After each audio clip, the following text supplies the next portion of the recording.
Di surat Taha ayat yang ke-14, buka situ. Itu perkataan Sebentar, Allah satu. sama Musa. Itu perkataan Allah kepada Musa. Ya sebentar, ini kan perkataan Allah. Anda kan bertanya Perkataan tentang Allah perkataan langsung Allah. lah. Perkataan Allah langsung ke Muhammad lah. Masa sama Musa? Kapan hari Allah ketemu Oke, dengan sebentar Musa? saya buka.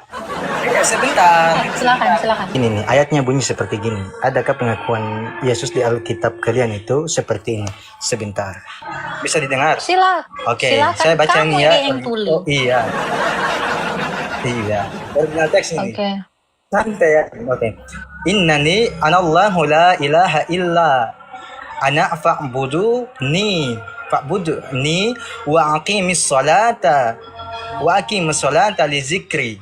Dan artinya, sungguh aku ini Allah dan tidak ada Tuhan selain aku, maka sembahlah aku dan laksanakan sholat untuk mengingat aku. Gitu loh bun, pengakuan Coba saya ayat minta 11-nya. pengakuan Coba ayat Yesus. 11-nya. Coba dari ayat 11-nya. Coba. Pertanyaan tentang Yesus bukan sekadar perdebatan, tapi tentang kebenaran yang bisa mengubah hidup. Mari kita dengar dengan hati yang terbuka apa sebenarnya yang ingin disampaikan. Oke, halo Ajmi. Halo. Halo. Ya, halo Pak. Halo. Silakan Pak, ada yang mau ditanyakan. Oh iya. Ini nggak buka kamera nggak apa-apa ya? Belum bisa soalnya. Oke, silakan Pak. Manggilnya apa nih Mbak apa ini? Silakan panggil aja sesuai nama. Agatha ya. Ya Pak. Agatha ini Katolik atau Kristen? Saya Kristen Ortodoks Pak. Ortodoks ya. Iya Pak. Itu bedanya apa sih? Katolik, Protestan, Ortodoks gitu. Beda yuridiksi aja Pak, beda tempat aja. Beda wilayah. Gitu, beda baju. Beda apa lagi ya? Beda muka. Nah, itu. Gitu. Kurang lebih itu gitu. Oh iya. Kalau peribadatannya gimana? Peribadatannya juga sama Pak, satu. Yaitu Ekaristi atau perjamuan kudus. Itulah ibadahnya orang Kristen Pak. Baptisan, perjamuan kudus, itu. Oke. Ada lagi yang mau ditanyakan Pak? Apa lagi?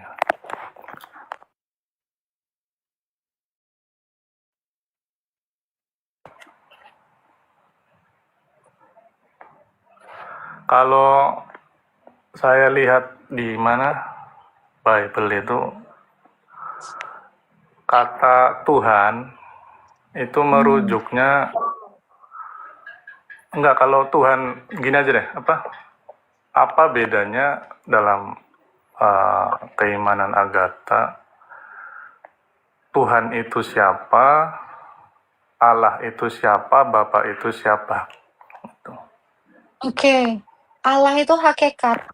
Bapa itu sebutan dari hakikat Allah itu. Tuhan itu gelarnya. Tuhan itu gelar ya. Iya. Tuhan itu Saya gelar. sempat beberapa kali lihat itu ya, ada yang berpendapat ada Tuhan itu sama aja katanya. Kalau Agatha gimana? Tuhan itu sudah mengalami perubahan definisi ya. Kalau Tuhan itu sendiri artinya adalah penguasa.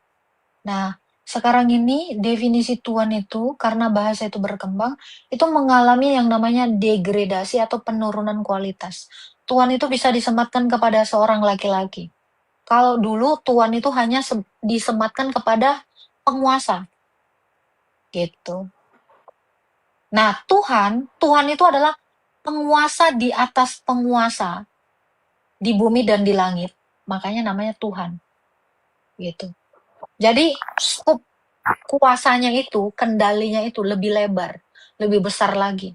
Tuhan itu merangkum bumi dan sorga. Tetapi kalau tuan-tuan yang lain itu hanya di beberapa tempat saja. Begitu, Pak. Ini ya, Tuhan itu belum tentu Tuhan, tapi Tuhan sudah pasti Tuhan gitu, atau gimana? Ya, bisa. Oke. Ada lagi yang mau ditanyakan Pak Azmi? Kalau dari tema ini, Oke. ini gimana ini? Itu adalah bentuk pertanyaan Tuhan, dari Tuhan. orang-orang. Ya, ini adalah bentuk dari pertanyaan orang-orang tuli dan orang-orang yang tidak berakal. Itu. Mereka selalu mempertanyakan ketuhanannya Tuhan Yesus. Iya, orang tuli itu memang selalu mempertanyakan itu, Pak. Padahal dia juga sudah mendengar bahwa Yesus itu Tuhan. Dan secara akal pun dia sudah tahu bahwa kuasanya dia itu adalah kuasa Tuhan. Itu. Jadi saya mewakili pertanyaan orang-orang tuli. Gitu.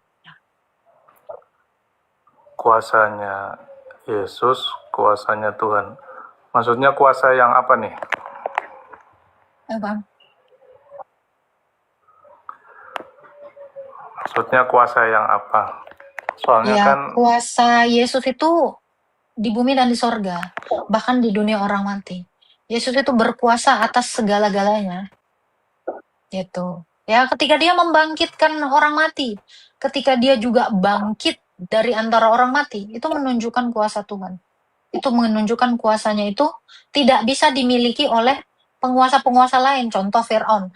Fir'aun itu tidak bisa bangkit sendiri.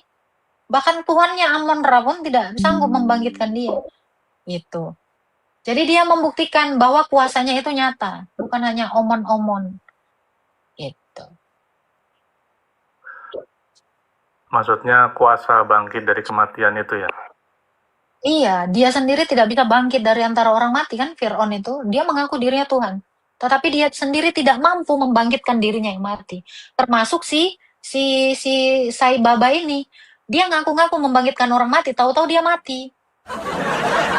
Itulah kayak Yesus mati juga kan. Itu, nah, sabar, jangan nyela dulu. Islam ini memang nggak ada adabnya. Ya, mempermalukan dirinya selalu. Ada adabmu gitu. Ya, si Sai Baba itu juga dia mati nggak bisa bangkit sendiri. Jadi Tuhan itu harus membuktikan dirinya membangkitkan orang mati. Karena gini Pak, kalau dia mengatakan membangkitkan orang mati, ya kan, membangkitkan orang mati, itu dia bilang adalah kuasanya. Dia juga harus membuktikan itu pada dirinya sendiri, menguji kepada dirinya sendiri. Apakah dia bisa bangkit dari antara orang mati? Jadi Yesus itu tidak hanya membangkitkan saja, tetapi dia pun bisa juga membuktikan kepada dirinya sendiri. Gitu. Seperti itu, Pak Azmi. Mati suri itu gimana? Bisa nggak? Oke, kalau orang mati suri, mati lagi nggak? Apa dia hidup selama-lamanya? Itu dia. Ya toh, kebangkitan Yesus itu mati satu kali dan tidak mati lagi. Kalau mati suri itu, taruhlah dia mati suri. Habis itu, dia mati lagi kan? Dia tidak hidup kekal, dia tidak hidup selama-lamanya. Ini yang tidak bisa dilakukan oleh Tuhan-Tuhan berhala. Ini cuma Tuhan omon-omon gitu. Gitu. Ya.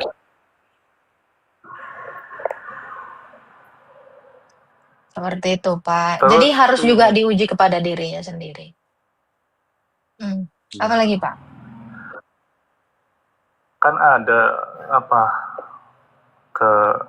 keyakinan dogma Kristen itu bahwa Yesus mati untuk menebus dosa, tapi dalam pengajarannya Yesus itu mengajarkan pengampunan. Itu gimana? Gimana? Ulang, Pak. Maaf, sorry.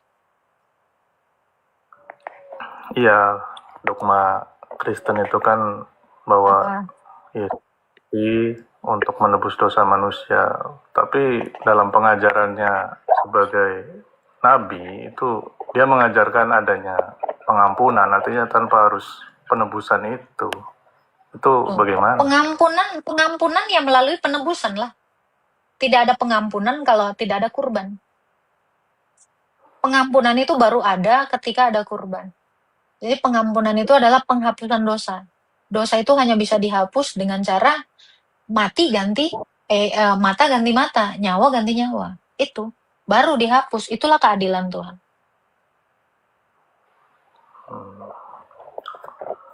Tapi ada itu di Bible itu Apa tuh? bahwa dosa seorang anak tidak bisa digantikan dengan digantikan oleh ayahnya, kan ada itu ya. Betul lah.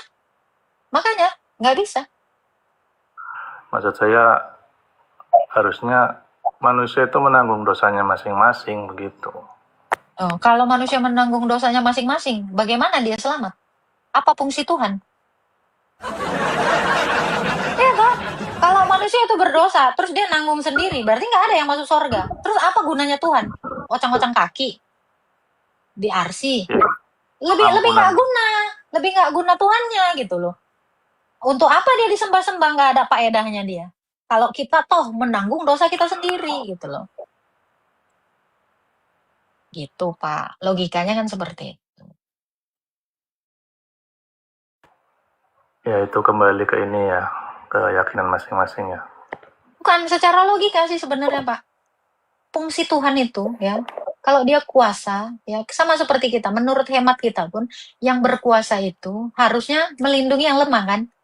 Itulah yang dilakukan Tuhan gitu. Kita ini semua tidak punya kuasa, makanya dia yang kuasa menebus kita semua dari dosa. Minta lapar. Ya itu perbedaan kalau di Islam kan adanya pengampunan gitu. Berbuat dosa itu emang sudah kehidupannya begitu, manusia diciptakan dengan hawa nafsu, pasti berbuat dosa, tempatnya salah, lupa. Makanya Tuhan harus terbuka pengampunannya begitu. Kodrat manusia itu kan diciptakan baik, betul nggak Pak? Diciptakan Atau baik, kodrat manusia betul. itu diciptakan tidak baik? Oke. Berarti perbuatan baik itu adalah hal yang biasa bagi manusia, betul nggak? Iya betul. Itu adalah lumrahnya seorang manusia. Jadi ketika dia berbuat salah atau berbuat dosa, cuman apa yang setimpal dengan dosanya? Kalau mengingat Allah itu adil, kalau mengingat manusia itu butuh keadilan, gitu kan? Cuma ya itu karena perbedaan keyakinan sih. Kalau di Islam kan lebih mudah kelihatannya begitu, tanpa harus repot-repot Tuhan itu. Oke, lebih mudah, tetapi kan nggak logis Pak. Gini, misalnya Bapak mencuri, hukuman apa yang pantas oleh seorang pencuri menurut Anda?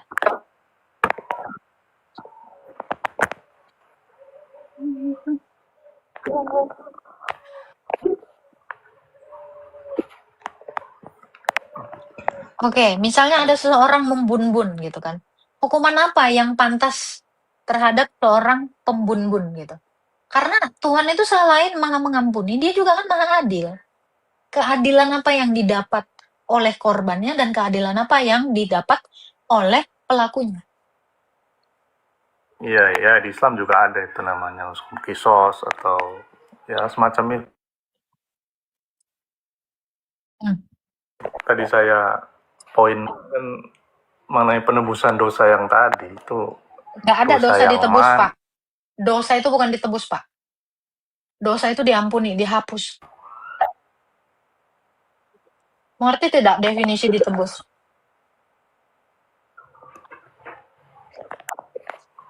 Ditebus itu artinya digantikan, lalu diambil, betul kan? Diambil dan digantikan. Nah, jadi dosa itu tidak pernah digantikan. Jadi yang ditebus itu adalah manusia.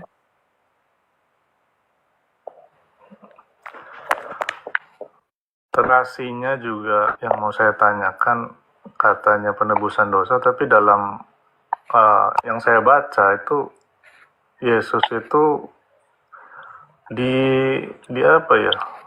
difitnah, lebih ke difitnah oleh orang imam-imam Yahudi kan, seperti itu ya, sampai dia itu harus disalib begitu.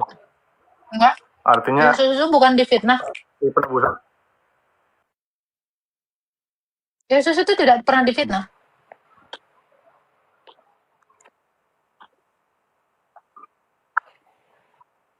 Orang Farisi itu tidak Ya, suka artinya dia mendengar mengatakan kebenaran. ya intinya begitu, artinya proses ke penyalibannya itu bukan kelihatannya ya, kelihatan yang saya baca itu tidak seperti sedang melakukan penebusan dosa, nggak nyambung dengan alur ceritanya begitu. Oke. Bapak tahu arti penebusan? Kurban. Domba tidak Iya, punya saya salah. tahu. Domba tidak punya salah, tapi dibunuh, disembelih. Itu konsep kurban itu gitu. Manusia berdosa, ya, dosanya ditimpakan kepada yang tidak bersalah, lalu disembelih. Yesus tidak bersalah, tetapi dosa kitalah semua yang ditanggung sehingga dia dibun-bun. Gimana Anda tidak melihat? Bagaimana Anda tidak melihat pengorbanan di situ?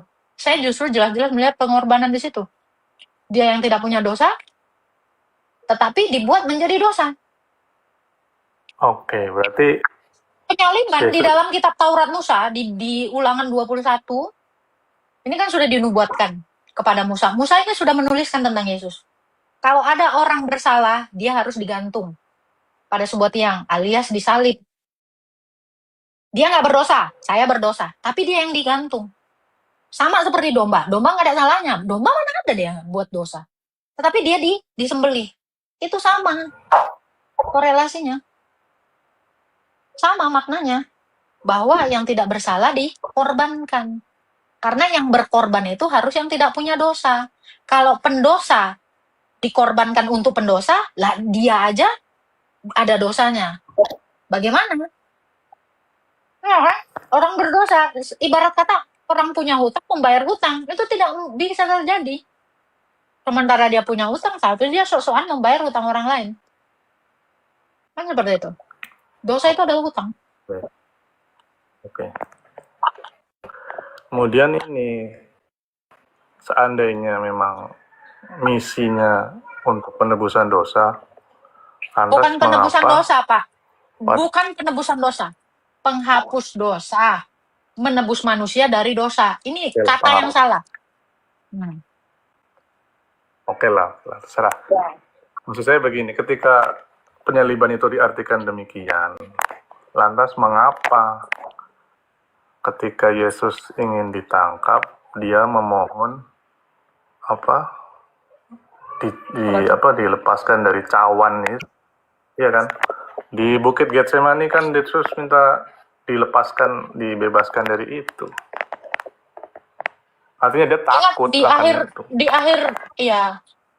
akhir doanya kan, Bapa, andai cawan ini lalu daripadaku, tetapi biarlah kehendakmu yang jadi. Nah, di dalam kemanusiaannya dia seturut. Di dalam Ibrani 2 ayat 14 dikatakan, dia itu menjadi sama seperti kita. Makanya kenapa dia harus dilahirkan? Tidak langsung menjelma jadi manusia aja. Karena dia juga mau menerima kodrat dari kemanusiaan itu. Yaitu apa? Takut menghadapi kematian. Itu.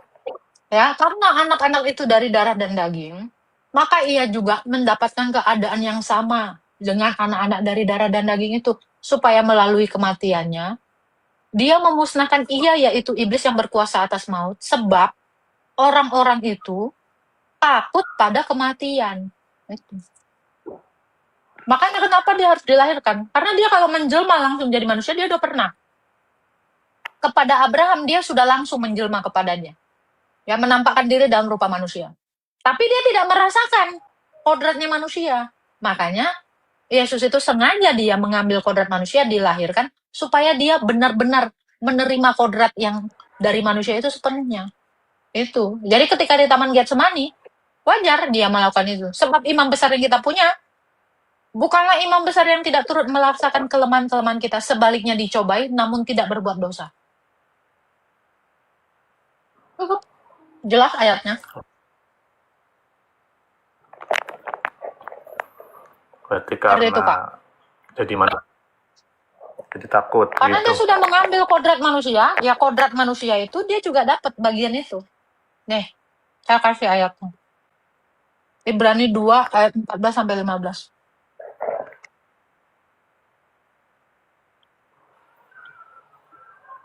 Nih, yang saya katakan tuh ada ayatnya. Nih. Karena anak-anak itu adalah anak-anak dari darah dan daging, maka ia juga mendapatkan sama, menjadi sama dengan mereka dan mendapatkan bagian dalam keadaan mereka. Supaya oleh kematiannya, ia memusnahkan ia, yaitu iblis yang berkuasa atas maut, dan supaya dengan jalan demikian, ia membebaskan mereka yang seumur hidupnya berada dalam perhambaan karena takutnya akan maut. Ini. Makanya dia dilahirkan, ya. Ibrani 4 ayat 15. Nih. Ya. Sebab imam besar yang kita punya bukanlah imam besar yang tidak turut merasakan kelemahan-kelemahan kita. Sebaliknya sama dengan kita, ia dicobai, namun ia tidak berbuat dosa. Ini. Begitu. Jadi kenapa dia ketakutan? Ya, karena dia sudah mengambil kodrat manusia itu, tetapi dia taat sampai mati, bahkan sampai mati di kayu salib. Filipi 2 ayat 8. Ya, Filipi 2 ayat 6 sampai 8. Ini ayatnya, Pak.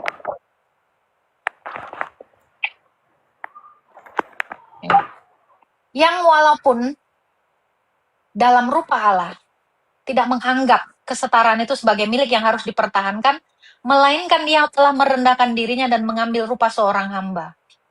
Itu, ya, supaya dia taat sampai mati, bahkan sampai mati di kayu salib. Ini. Itu. Jadi dia itu mengalahkan dosa itu dalam daging. Karena dosa Adam dan Hawa itu adalah tidak taat. Tidak taat kepada perintah Allah. Dia sengaja mengambil kodrat manusia dan mengalahkan ketidaktaatan dengan ketaatan. Itu, Pak. Mungkin Bapak tidak mengerti akan hal ini ya. Penjelasannya ini agak ini ya bagi Anda. Padahal saya sudah menggunakan bahasa yang simple gitu. Jadi dia itu adalah Allah. Allah yang mengambil kodrat manusia. Ini dulu yang harus kita ketahui. Ini dulu yang harus kita kenali. Bahwa dia itu adalah firman Allah. Terus, oke. Kemudian ini, Pak, kan sering orang Kristen bilang Yesus itu jelmaan gitu ya, dari Allah itu sendiri. Benar nggak? Allah menjelma menjadi manusia, bukan jelmaan Allah. Allah itu istilah yang aneh. Allah bukan menjelma jadi jelmaan manusia. Allah. Iya. Terus berarti ada harusnya satu tokoh gitu kan, tapi dalam yang tertulis itu mereka terpisah gitu antara Yesus dan Allah itu. Kalau terpisah Allah itu nggak bisa ngomong dong. Nggak pernah. Justru Yesus mengatakan di Yohanes 10 ayat 30, aku dan Bapa satu. Terus tiba-tiba Anda mengarang cerita terpisah. Ini kenapa hidup Anda ini penuh dengan karangan? Kalau Allah terpisah dari firman-Nya, bisu dong Allah itu. Sementara Bapa itu bisa berfirman gitu.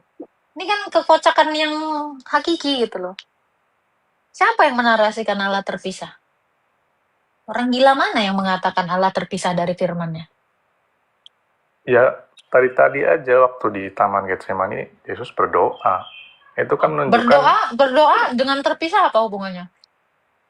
Ya, ada yang berdoa, ada yang dimintai doa. Berarti di situ, kalau seandainya Yesus itu satu, berarti Anda nggak paham tadi. Berarti Anda nggak paham dia sudah mengambil kodrat manusia. Tadi saya jelasin panjang lebar, telinga Anda hilang. Tiba-tiba jadi budek. Ketika sudah... Anda tahu kan dia Allah.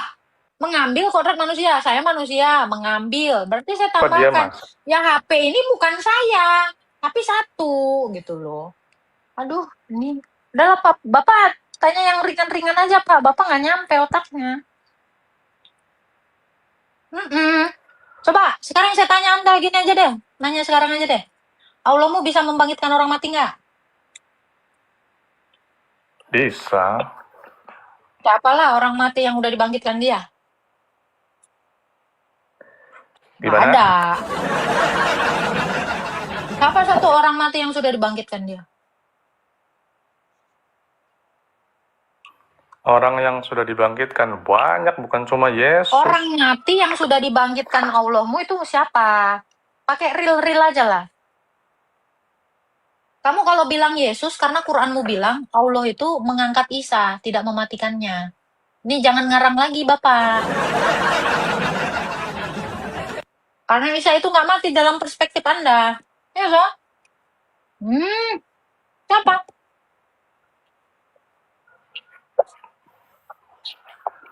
Nggak ada ya? Nggak ada ya? Kalau nggak ada nggak usah dipaksain, Pak. Nanti sakit. Ada, namanya Nabi Uzair. Siapa itu Uzair? Ezra. Ezra? Ya. Siapa itu Ezra? Nabi di dalam kerajaan apa itu?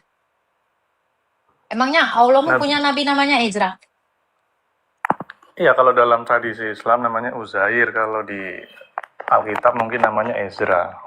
Jangan disama-samain dong, nebeng. Oke. Ezra kata kamu pernah mati.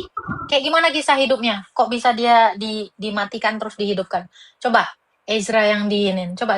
Saya penasaran juga nih, soalnya di dalam kitab kami, kitabnya Yahudi juga, Ezra itu nggak pernah dibangkitkan. Coba, tunjukkan dulu ayatnya Pak di Quran. Di Uzair itu dibangkitkan. Di Quran dulu, di Quran. Oke, sebentar ya. Oke. Oh my God.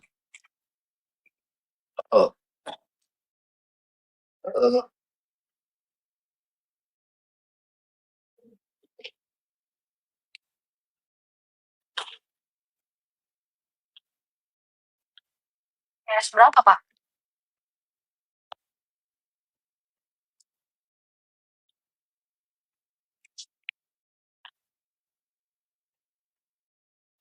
Bang Kamboja, agak-agak lu Bang Kamboja.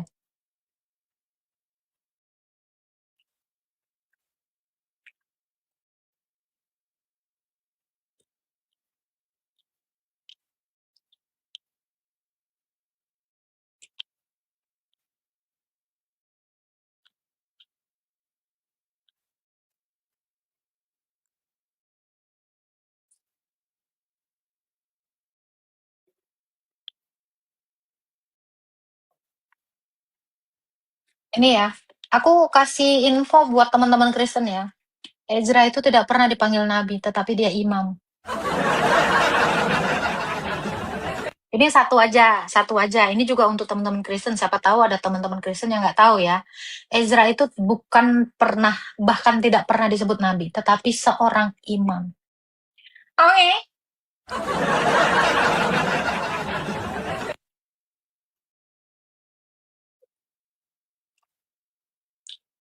Imam apa? Aduh, ini orang yang nggak tahu Taurat ini nanya lagi. Imam itu adalah orang yang bertugas di Bait Allah. Ya, yang menyerahkan kurban. Ezra ini hidup di zaman pembuangan di Babel.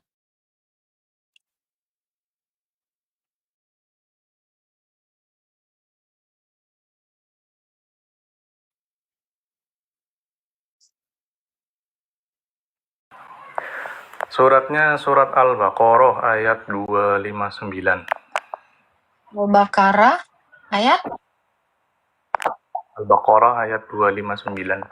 259. Oke. Atau seperti orang yang melewati suatu negeri, telah roboh menutupi atap-atapnya. Dia berkata, bagaimana Allah menghidupkan kembali negeri yang sudah hancur ini? Lalu Allah mematikannya selama 100 tahun, kemudian membangkitnya kembali. Dia Allah bertanya, berapa lama engkau tinggal di sini? Dia menjawab, aku tinggal sehari atau setengah hari. Allah berfirman, sesungguhnya engkau tinggal selama 100 tahun. lihatlah makananmu dan minumanmu yang belum berubah, lihatlah keledaimu. Kami akan menjadikanmu suatu tanda bagi manusia. Lihat tulang belulang keledai itu, bagaimana kami menyusunnya kembali. Kemudian kami membalutnya dengan daging. Maka ketika telah nyata baginya, dia pun berkata, aku mengetahui bahwa Allah Maha Kuasa. Di mana Ezranya, Bang? Hah? Di mana Uzairnya di sini mana? Ezra. Siapa ini? Uzair ini siapa ini? Nggak ada di sini. Hah? Tafsir. Soalnya tidak disebutkan namanya di situ, cuma kalau dikaitkan. Allahmu menurunkan kitab tafsir. Kan tidak semua yang dikisahkan harus dijelaskan namanya. Yang Terus diambil, bagaimana kamu mengenal? Sebentar. Lalu bagaimana kamu mengenalnya?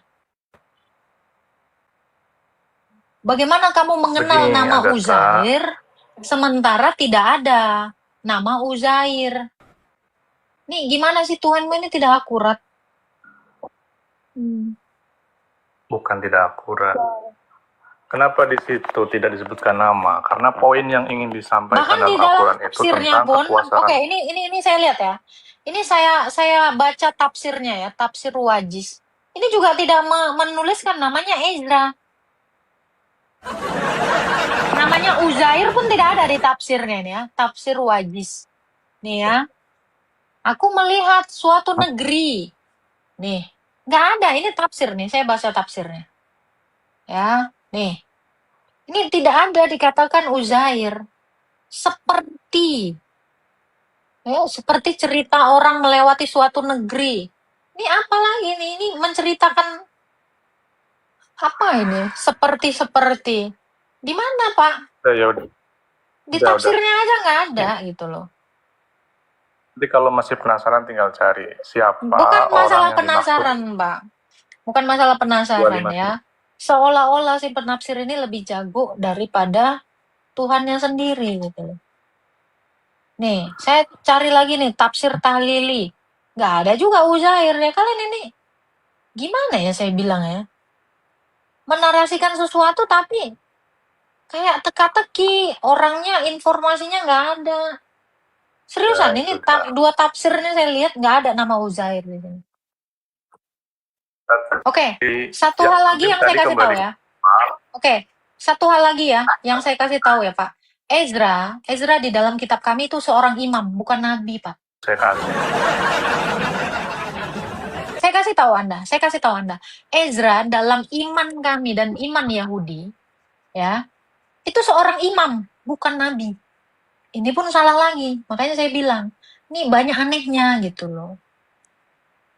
Di sini juga nggak ada narasi dia mati, bangkit lagi. Coba gimana? Apakah Tuhanmu tidak bisa membedakan? Sabar. Apakah Tuhanmu tidak bisa membedakan hakim, imam, nabi, raja di dalam kitab sucinya gitu loh? Ini saya bingung loh. Ada Tuhan yang tidak mengerti hal ini. Ini ya. Imam dengan nabi itu beda. Tugas imam itu hanya di bait Allah. Nabi itu tidak di bait Allah gitu. Nabi itu menubuatkan sesuatu. Nah, nabi itu selalu bekerja bersama dengan imam. Ini selalu barengan. Nah, ini yang kalian itu tidak tahu. Bahkan Bapak nggak tahu. Zakaria itu seorang imam, bukan nabi. Harun itu imam, yang nabi itu Musa. Ini makanya saya bilang, ini banyak nggak taunya sayang. Ya, membedakan mana imam mana nabi aja sulit. Itulah. Ya, iya, saya agak-agak lawak-lawak gitu loh. Oke. Kalau Islam kan anggapnya nabi. Oh, ya itu bukan masalah tidak bisa dipaksakan. Ajaran kalian mencatut ya atau menyadur dari kisah orang Israel, tetapi tidak tahu membedakannya gitu loh. Jadi minimal kalau nyontek itu cari tahu dulu lah. Gitu loh, orang Israel sana dengar pernyataan Anda, mungkin dia ketawa-ketawa disco gitu kan. Apa nih? Bisa-bisanya imam kita dipanggil nabi gitu kan. Itu Pak, Kan maksud saya. Ya, terjawab kan? jadi kalau memang berbeda, kami hargai itu. Ya, kalau memang imanmu itu kan memang berbeda dengan imannya Israel dan imannya Kristen. Ya bikinlah kisahmu, saya hargai. Kisah-kisah nabimu itu yang saya nggak tahu entah dari mana, namanya siapa, latar belakangnya dari negara mana, saya nggak tahu. Nggak apa-apa kita hargai. Tapi jangan pernah melipir ke tempat kami gitu. Karena bangsa Israel dengan oten sendiri, itu tahu membedakan mana imam, mana hakim, mana nabi gitu loh. Ini aja deh nggak paham pas ini. Nah itu tadi saya bilang, ya ketidakmampuan kalian membedakan imam dan nabi aja, ini membuat kalian itu nggak bisa juga membedakan mana Tuhan, mana yang tidak Tuhan. Ya kan? Bagaimana kamu bisa membedakan Tuhan dengan tidak Tuhan? Nabi dengan imam aja kok nggak tahu tugasnya? Ya kan? Nah ini makanya saya bilang, saya menghargai, saya bertoleransi atas iman Anda. Yang demikian ya nggak apa-apa, it's okay. Tetapi Israel dan Kristen ini masih satu benang merah, gitu. Nah kalau agama Anda kan memang baru kan di abad Tapi ke-7. udah ya terjawab. Ya nggak terjawab Pak, bukan udah ya terjawab. Nggak ada namanya, masalahnya Ujair. Ya kalau Anda mengatakan, tapi udah terjawab, apa yang terjawab? Nama Ujairnya aja nggak ada, gitu kan. Nah, seperti itu. Jadi, banyak orang yang membaca kitab suci kita, tetapi tidak memahami konteksnya apa. Itu ya. Hakim itu tugasnya beda loh sama imam. Imam itu tugasnya lain dengan nabi. Kalau kitab kita ini jelas loh, coy. Ya, makanya Harun itu sama abangnya Musa. Musa apa abangnya yang mana aku nggak tahu. Itu beda tugasnya. Harun tuh ngurusi keimamatan. Tetapi Musa itu menubuatkan sesuatu dari Allah. Gitu. Ya, mujair jangan. Harun itu abangnya ya. Iya. Nah, makanya di dalam Alkitab juga akan kubikin Musa seperti Allah dan Harun seperti nabi gitu. Padahal Harun bukan nabi, imam. Salam Shalom. Bunda. Salam. Silakan, ada yang mau ditanyakan? Mau nanya tentang puasa Bunda. Boleh. Apa Mau tuh? nanya tentang puasa, mau melawan keinginan daging dulu. Apa Mulainya yang mau gimana caranya Bunda? Saya kemarin sudah mulai sih, kan hari Rabu kan, Rabu dengan Jumat kan Bunda? Betul. Rabu dengan Jumat saya mulainya malam saya sudah nggak makan. Tapi kemarin bukanya jam 3 sore gitu kah Bunda? Iya, jadi puasa itu 24 jam, dari petang ke petang. Oh, Seperti itu. Boleh dimulai dari jam 3, maksimal tuh jam 10 malam sih. Nah, nanti buka puasanya di jam 3 sore, petang lagi. Oh, Gitu. mulainya jam 10, ya saya terakhir makan jam 10 malam. Terus kemarin saya bukanya jam 3 sore. Udah benar kah itu Bunda? Sudah betul. Oh, Gitu. Iya. Makasih Semangat Bunda puasanya, sayang. Iya Bunda. Doakan Tuhan ya Bunda berkati. biar lancar semua ya Bunda. Pasti. Ingat ya, kasih Kristus itu lebih besar dari apapun. Ya, Amin. termasuk laparnya kita itu, Tuhan Iya. Yesus itu lebih besar dari lapar kita.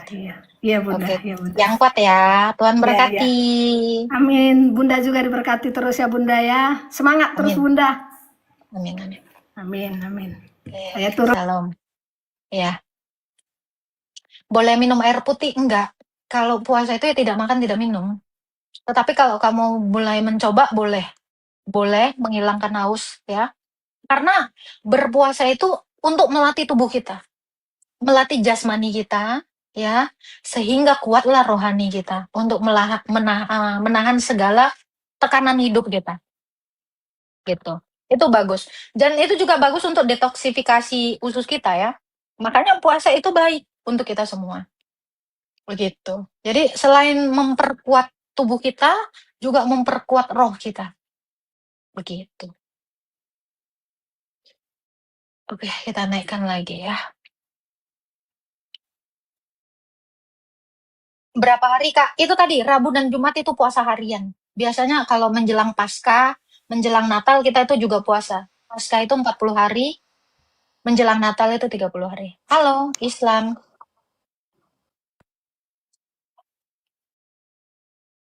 Halo, Pak Islam.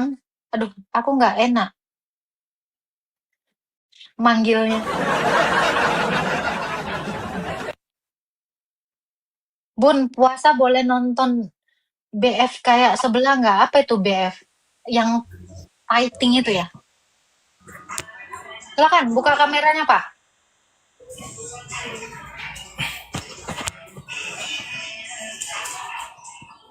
Halo, silakan Pak Karlulang. Buka kameranya. Aduh Bun, ini pakai turun-turunkan aja. Takut ya Bun ya? Takut ya? Itu hak saya. Kan belum selesai Ada diskusinya. lagi pertanyaannya? Oke. Silakan mau bertanya apa? Waduh. Lalu bagaimana dengan pertanyaanku itu? Apa tuh? Itu aja belum diselesaikan. Apa pertanyaannya, Pak? Astaga. Aduh, kayak udah nenek aja ini Bun ini. Oke, kalau Anda ingat apa pertanyaannya? Oke, silakan Anda mengingatnya. Pertanyaannya ada lagi Pak yang baru? Dua itu dulu. Ada pertanyaan saya banyak. Ada banyak nih. Saya Tentang sudah menjawabnya. bergereja. Tentang Udah ada dijawab. jawabnya gimana itu Bun? Berarti Anda sudah tua, tidak mengingat jawaban saya. Sepertinya Anda Tidak. yang sudah kakek-kakek. Enggak. Jawabnya gimana itu Bun? Jawabnya gimana? Enggak sesuai dengan pertanyaan saya. Saya minta yang pertama bahwa Yesus mengaku dia sendiri adalah Tuhan dan sembahlah dia. Ini pernyataan Yesus langsung ya. Yang kedua, pernyataan Yesus untuk bergereja di Bible Kristen itu Bun. Oke. Silakan. Oke, jawabannya yang pertama Boleh Keluaran aja. 20, ya. Yang pertama jawabannya Keluaran 20 ayat 1 sampai 5. Yang kedua Kisah Para Rasul 20 ayat 7. Itu jawabannya. Ada lagi? Saya butuh Ada lagi data. pertanyaannya? Tunjukkan datanya, Bun. Tunjukkan datanya. Oke. Anda ada pertanyaan yang lain selain itu? Sabar, itu dulu. Tunjukkan datanya biar saya lihat. Kalau Tadi memang betul, saya dari sepakat dengan kemarin, Bunda. dari kemarin saya sudah tunjukkan, tapi kan Anda menolak. Begini aja, Dari Pak. kemarin itu memang betul, tapi Nah, jawabannya sudah. itu enggak menyentuh itu, Bu. Oke. Nggak menyentuh. Kira-kira jawaban yang menyentuh kayak gimana? Coba ajarin saya jawaban yang menyentuh. Seperti gini loh, seperti Tuhan Yesus. Dia mengatakan kepada murid-muridnya, aku ini adalah Tuhan, gini loh Bun ya, aku ini adalah Tuhan dan sembahlah aku. Langsung pernyataan Oke. dari mulut Yesus. Oke. Ini ya, saya wakili Tuhan Yesus ya. Akulah Tuhan, sembahlah aku. Ayo, sembah Anda. Ayo, sembah saya. Akulah Tuhan, sembahlah aku. Kenapa Anda nggak mau menyembah saya? Gimana? Kenapa Anda Anda tidak bukan mau menyembah saya? Yesus. Oke. Anda bukan Yesus, yang saya Oke. tanya ini Yesus. Allah Anda pernah nggak mengatakan gitu? Akulah Tuhan, sembahlah aku. Oke, sabar, Allah kamu Anda tunggu. pernah nggak? Saya bantai nih. Anda buka ya ada. Sebentar, jangan turunkan saya. Silakan. Anda buka di Silakan. surat Taha. Iya, sudah. Sebentar. Di surat Taha ayat yang ke-14. Buka situ. Itu perkataan Sebentar, Allah saya sama Musa. Itu perkataan Allah kepada Musa. Iya, sebentar. Ini kan perkataan Allah. Anda kan bertanya tentang perkataan Allah. Lah. Perkataan Allah langsung ke Muhammad lah. Masa sama Musa? Kapan hari Allah ketemu Oke, dengan sebentar Musa? saya buka. Iya, sebentar. Silakan. Santai aja ya, Bun ya. Kita santai. Iya, santai. Oke, Santai. santai. Tap-tap ya, Kalau teman-teman kamu nggak ya. percaya itu santai. Oke, bantu tap-tap. Itu ada perlu itu. Sebentar ya, Bun ya. Oke.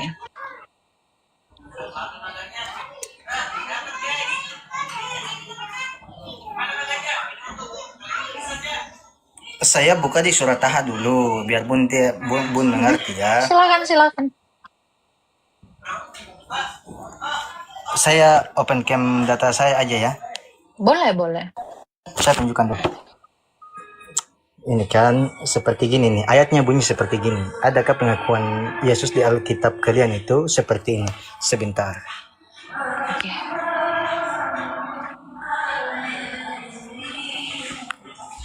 Ini loh Bun. Apa itu? Bun bisa baca Arabnya? Bun bisa Kamu baca aja, Arabnya? kalau kamu bisa bacalah. Kamu aja nggak bisa baca Oke, Arab. dengarkan ya Bun ya. Iya. Toha ayat Dengarkan. berapa? Toha ayat berapa? 14. Dengarkan dulu. 14. Dengarkan dulu saya bernarasi. Dengarkan dulu. Dengarkan dulu. Bisa didengar, Bun? Silakan. Bun, bisa didengar? Oke, Silakan. saya baca Kamu ini ya. yang tulis. Oh iya. Iya. Original teks ini. Oke. Santai ya. Oke. Innani anallahu la ilaha illa ana fa'buduni wa aqimis salata li zikri. Dan artinya, sungguh aku ini Allah dan tidak ada Tuhan selain aku, maka sembahlah aku dan laksanakan sholat untuk mengingat aku. Gitu loh, Bun, pengakuan. Coba saya ayat minta 11-nya. pengakuan. Coba ayat Yesus. 11-nya. Coba dari ayat 11-nya. Coba dari ayat 11-nya. Coba dari ayat 11. Bunda Bunda kan minta pengakuan Allah tentang itu. Kenapa Itu dipindah di dia ayat ngomong sama 11-nya? siapa? Oke, saya tanya. Itu dia Allah ngomong sama siapa? Ngomong sama siapa Allah? Iya betul, Bun. Saya bilang kan, Dia saya bawa ngomong sama narasinya siapa? dulu. Saya tanya dia ngomong sama siapa? Jangan ngelak kamu. Tuh Allah ngomong sama siapa? Berkata itu. Sama iya, siapa? sama Musa. Ini kan data saya yang pertama. Ini data saya. Saya tanya, di mana pengakuan Allahmu berkata dia Allah sembahlah aku kepada Muhammad, bukan kepada sama Musa.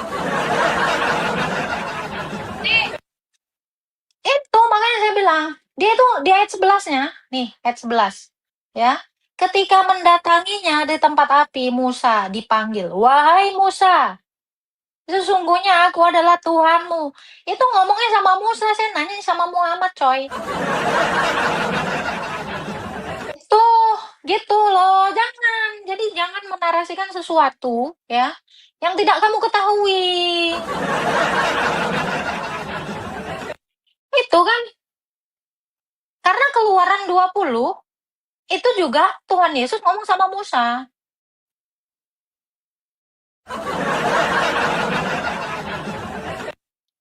Itu udah, ya, jadi kebodohanmu di sini udah kelihatan kan?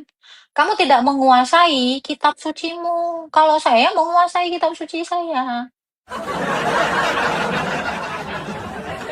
Ya toh? Makanya kamu tanya, di mana Yesus mengaku Tuhan sembahlah aku? Keluaran 20, saya bawa itu kenapa? Karena itu pengakuan Yesus kepada Musa. Sama.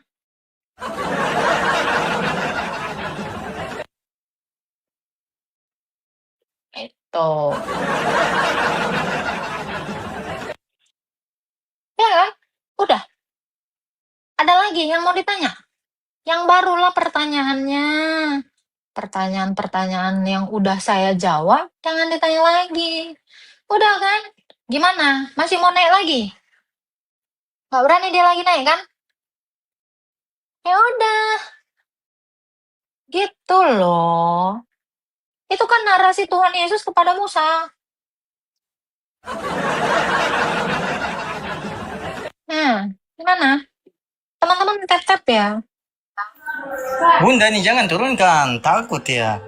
Kamu bisa nggak nurunkan saya? Saya tanya kamu bisa nggak? Saya gini loh, Bun. Bun. Fokus, kamu bisa nggak nurunkan saya? Saya tanya kamu. Kamu bisa nggak nurunin saya? Jadi kamu itu jangan lemes mulut kau, sok jago, tapi kau idiot. Itu maksudmu. Kamu bisa nggak nurunkan saya? Bisa nggak kayak gini? Nggak bisa. Jadi kamu diturunkan bukan karena takut. Mampu, bos.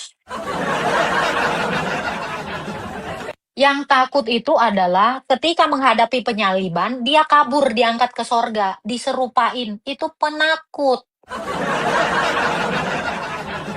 Tuhan Yesus ketika mau disalib, dihadapi penyaliban itu. Dihadapi kematian itu. Bukan takut melipir ke sorga. Enggak, itu pengecut. Ya. Sikap pengecut itu adalah menghindar dari masalah. Menghindar dari fakta. Itu. Iya. Betul nggak? Yesus itu kenapa dia mau mati? Karena dia kuat. Dia tidak takut menghadapi kematian. Itu. Ya, yang pengecut itu mau mati, naik ke atas. Ini bahaya. Ini udah bahaya. Ini bahaya. Dia mau ketemu bahaya, naik ke atas. Itu pengecut. Itu namanya pengecut.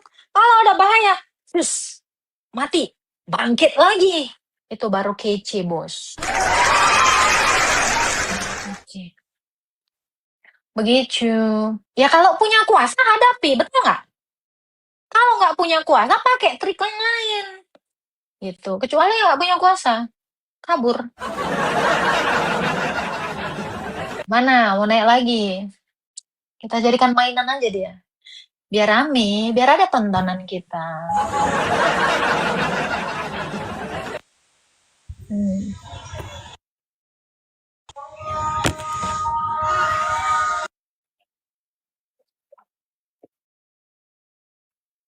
Silakan, buka kameranya.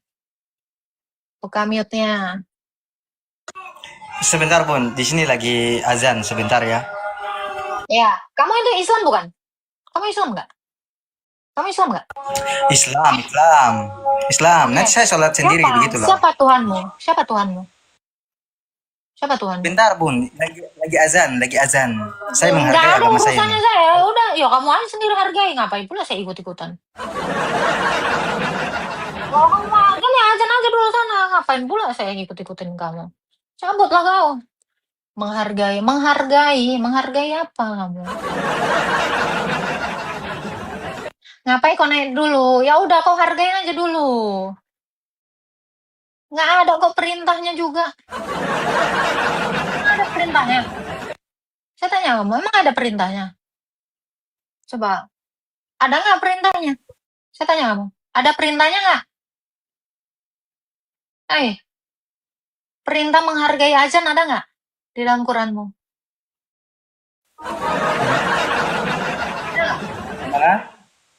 Ada nggak perintah Tuhanmu untuk azan? Kalau anda tanya itu melalui hadis.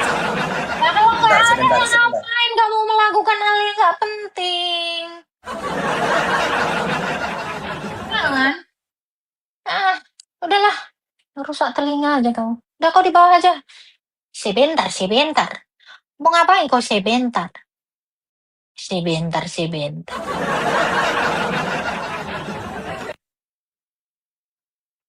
Oke, Anda kalau mau menghargai, hargailah. Nanti naik lagi ya kalau udah selesai ya, Lulung. Oke. Halo, Pak Ariston. Jangan ngerokok, Pak. Ya, nanti kena banned, Pak. Ngerokok. Ya, salam. Ya nggak apa-apa. Salam. Ya, ada yang mau ditanyakan, Pak? Mau ngecek PK. Gimana Bunda? Ada yang mau ditanyakan, Bapak?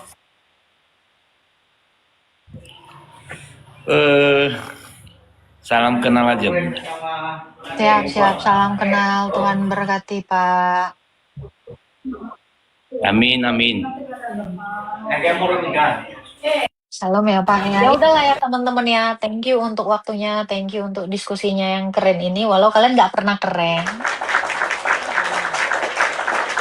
Tetapi yang keren itu adalah Tuhan Yesus ya. Karena Tuhan Yesus itu menginformasikan itu banyak hal, memberikan pengetahuan kepada kita, menjelaskan bahkan hakikat kita dan hakikatnya yang ilahi.